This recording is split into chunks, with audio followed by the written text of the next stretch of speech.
There was a time when Joanne Rowling, better known as J.K. Rowling, felt like her entire world was falling apart. Today, she's known around the world as the author of the Harry Potter series, a global success story. But before the fame, fortune, and fan base, there was a woman struggling to survive. Joanne was born in England and loved writing stories from a very young age.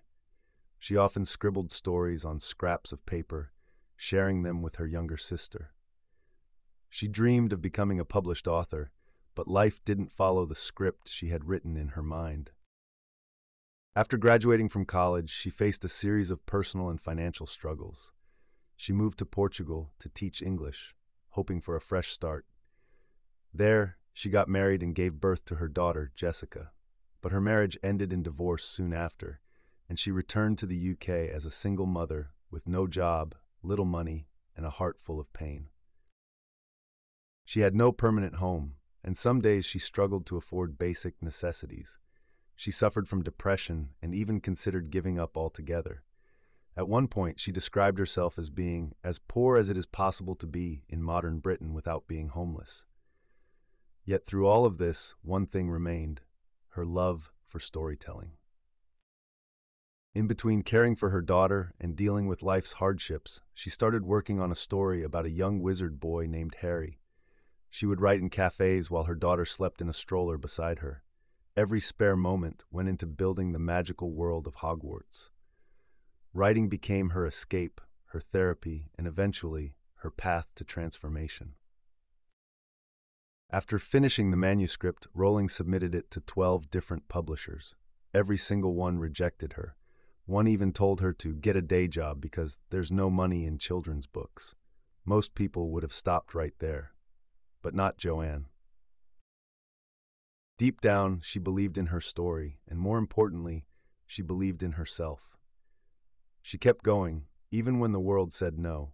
She submitted the manuscript again and again until a small publishing house called Bloomsbury finally gave her a chance.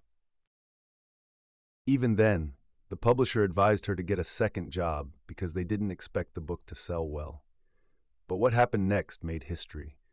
Harry Potter and the Philosopher's Stone became an instant hit. Children and adults all over the world fell in love with Harry, Hermione, and Ron. The book that almost nobody believed in was suddenly changing lives, and its author's life too. Over the next decade, the Harry Potter series sold more than 500 million copies and was translated into over 80 languages.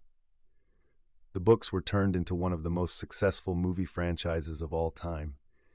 J.K. Rowling became the first author in history to become a billionaire through writing. But more than the money, fame, or awards, Rowling's journey became a symbol of what's possible when you believe in yourself. In interviews, she often says, "Rock bottom became the solid foundation on which I rebuilt my life." She teaches the world that even if you've lost everything, hope, money, support, you still have yourself. And that is enough to begin again. Moral of the story: when nobody else believes in your dream, it's okay. What truly matters is that you believe in it. The world may not see your value at first, but if you keep going, keep believing, your time will come. Just like J.K. Rowling, you can turn rejection into recognition and struggle into success.